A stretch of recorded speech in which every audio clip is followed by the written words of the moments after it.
it's useful for you to know that you are not alone in what you want.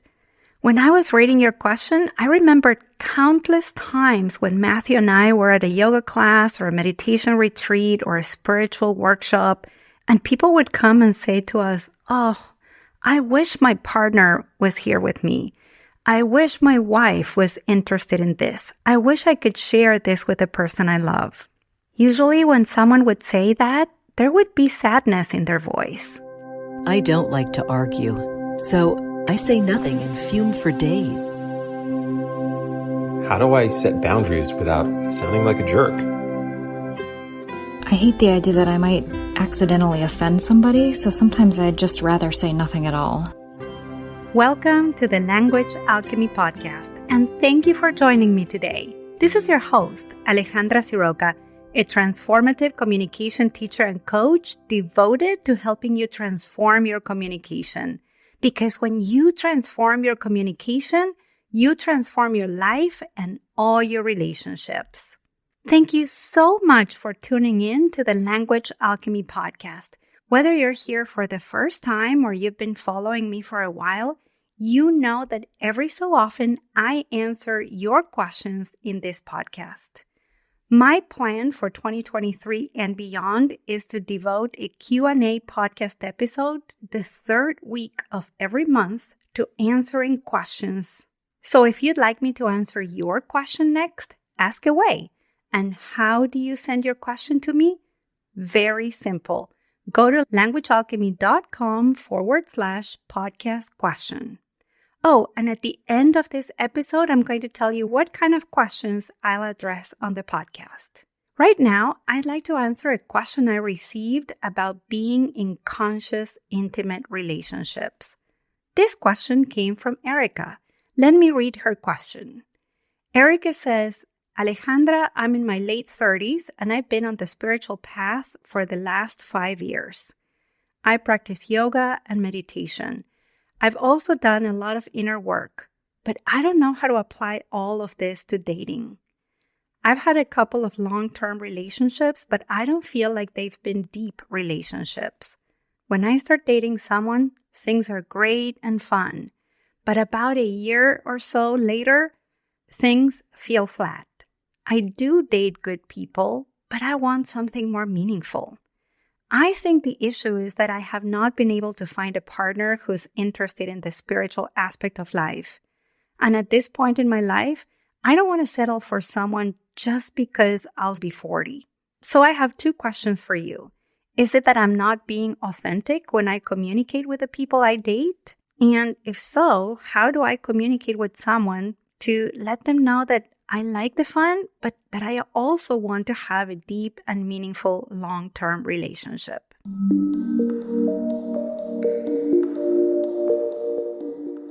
Well, Erica, first of all, thank you so much for your question.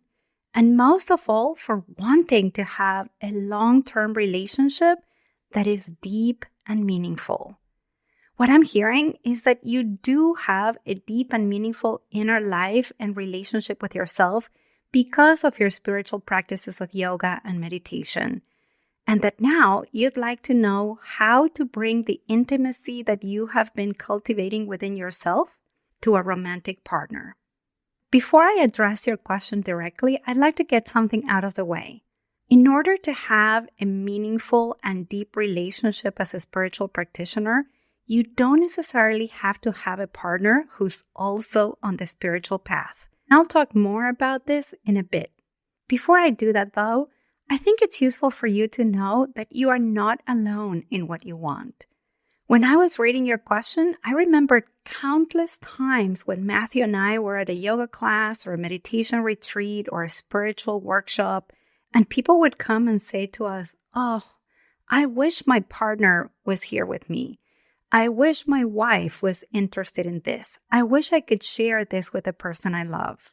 Usually when someone would say that, there would be sadness in their voice. And some people sincerely told us that they were envious of all the couples like us who were on this path of transformation together. So please know that what your heart longs for is also the wish of many hearts. Now, you mentioned the spiritual path, Erica, and many people also call it the path of transformation. As I answer your question, I will be using the two terms, the path of transformation and the spiritual path, interchangeably. What I can say with all sincerity, transparency, and integrity is that from my experience and from what I've witnessed, it can be easier to have a partner who's on the path of transformation like you are. And that it's also very possible to have a deep and meaningful relationship with someone who isn't on the spiritual path. Now, whether your partner is or isn't on the spiritual path, every relationship with an intimate other will bring challenges related to depth. Every couple I've worked with and every person I've worked with who is or wants to be in a long-term relationship, whether they are aware of this or not, whether they can name this or whether they discover this during our work together, they come to me because they want to have more meaning and greater depth in their relationship. And meaning and depth in a relationship completely depend on the quality of your communication. If you've been following the podcast for a while, then you've heard me talk about the 5 levels of connection that I teach during my fall online course, the course called Choosing True Connection. When I teach about the 5 levels of connection, I help people see that the kind of language they use every day determines how deep the relationship will go. So yes, Erica, the language you're using with people you're dating will communicate to them the kind of level of depth that you would like to have with them. Now, in a little bit, I'm going to give you some specific ideas and pieces of advice, if you will, about how you can communicate this from the start, even before you begin dating. As I'm recording this episode, you might hear my cat purring. He has some kind of radar, and every time I record an episode, he just wants to be on my lap.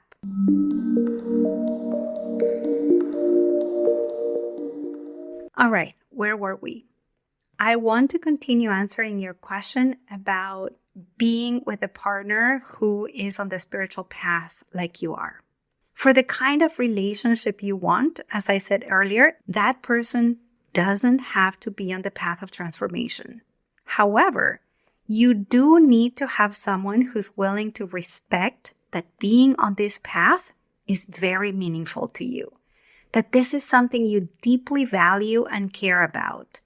And because this is important to you, to increase the chances of a deep and meaningful relationship, then partner with someone who's willing to support you in what's meaningful for you. And that would include honoring how you engage with life. So, for example, you mentioned you meditate, and perhaps you meditate every day. If that's so, you need to be with a partner who will respect that you will be meditating every day. And also someone who will support you in having the space and silence needed for meditation. You also mentioned that for you, the spiritual path is the path of yoga. So you need to date someone who encourages you to go to a yoga class when maybe you feel torn about going. Someone who respects that you'll be devoting time, energy, and monetary resources to studying about yoga, to going on retreats, taking workshops, courses, going to places to deepen your practice.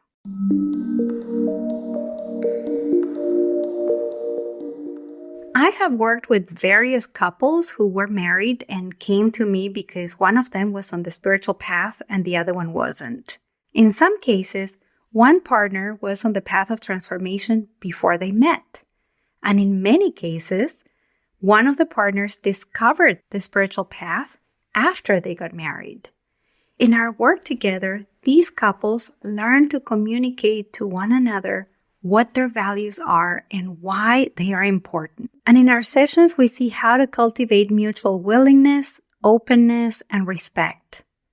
When these elements are present and both partners are willing to be open and to respect each other's values, these couples are able to go deeper in their relationship, and they are able to experience more meaning and fulfillment together even if they're not both on the path. When a partner who's on the spiritual path is able to express how much joy, awareness, peace, and understanding the spiritual practices give them, the one who's not on the path, but who respects and loves their partner, they want that partner to experience this level of joy, this sense of peace, of fulfillment, and they're happy to support their partners, even if they themselves don't feel inclined to join their partners on a retreat or anything that could be considered spiritual.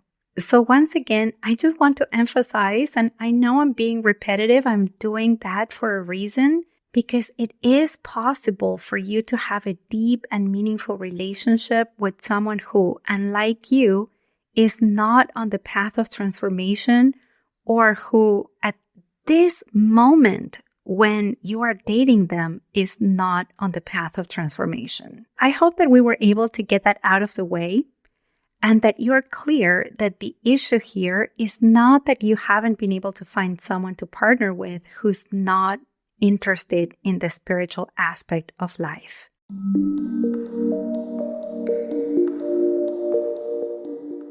And now let's go to the other part of your question, which is actually very juicy.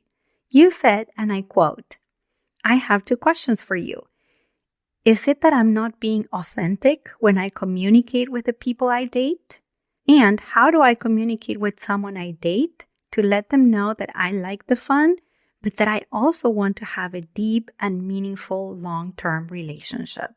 All right, it is in these 2 questions where you will find the communication gold. If you are on a spiritual path and that is important to you, when you describe yourself, when you talk about yourself, when you share about how you spend your time, if you are not sharing that you are on a path of transformation, if you don't mention how meaningful the practices of yoga and meditation are for you, then you are not communicating authentically. And if that is so, then it would be important to do some inquiry and find out what kind of inner dialogue is going on for you that's leading you to omit something that is so important to you. So that's the first communication piece you need to work on, your inner communication. Then you need to look at your terms of engagement and how you are communicating them. So you said that you date good people, right? At some point, you made a decision that one of your terms of engagement was to date good people, whatever good means to you.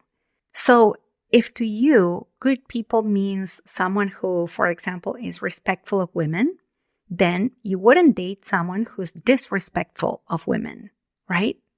You have that term of engagement. In the same way, it may be that you have another term of engagement, and that is that you will date someone who is either on the spiritual path or someone who's open and respectful of your own path. Your terms of engagement are based on your core values. And so that's the second communication piece you need to work on. You need to be clear on what truly matters to you. And once you know that, you need to explore your non-negotiable terms of engagement. And of course, you need to communicate them.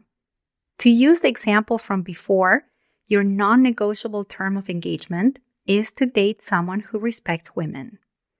If the person you're dating demonstrates that they, in fact, do not respect women, then that's a non-negotiable term of engagement for you, and you wouldn't date that person, right? So after you're clear on what your terms of engagement are, which again, they're based on your values, your communication needs to reflect those terms of engagement in a consistent way from the very beginning. So for example, if you're on dating apps, you want to make sure your profile describes your core values, your most important terms of engagement. And if you have pictures of yourself on your profile, then make sure you have a variety of pictures, which in your case would include some pictures of you meditating, doing yoga, going on retreats, or something like that.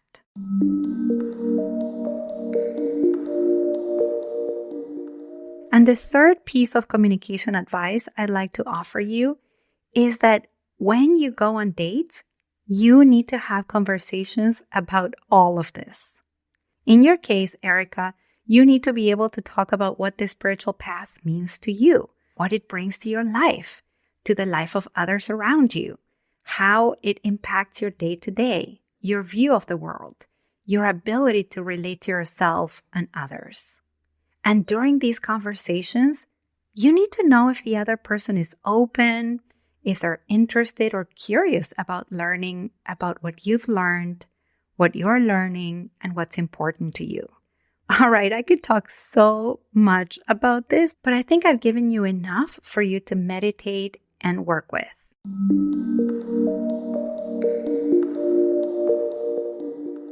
To recap, remember, number 1, the level of depth and meaning in your intimate relationship depends on the quality of your communication. Number 2, you don't need to have a partner who's on the spiritual path like you are in order to have a deep and meaningful long-term relationship. And number 3, I gave you 3 pieces of communication advice. First, work with your inner dialogue to understand how it is that you are not expressing yourself authentically when you date someone and you're omitting talking about what matters to you. The second piece is to get clear on your core values and your terms of engagement. And the third one is to communicate in alignment with your values and your non-negotiable terms of engagement. I hope this was useful not just to Erica, but to all of you who are listening. If you are on my mailing list, you can contact me directly and let me know what resonated for you. I love hearing from you. Also, remember that I said at the beginning that I'll devote a Q&A episode every third week of each month. I'd love to answer your questions about how to communicate with greater authenticity, confidence, clarity, or compassion. It's very easy to submit a question. All you need to do is go to languagealchemy.com/podcast question and enter your question there. I will add the link in the show notes. For the month of March, in honor of International Women's Day, I'm accepting questions about anything related to communication and women. Also know that I answer your questions on the emails I send every Wednesday.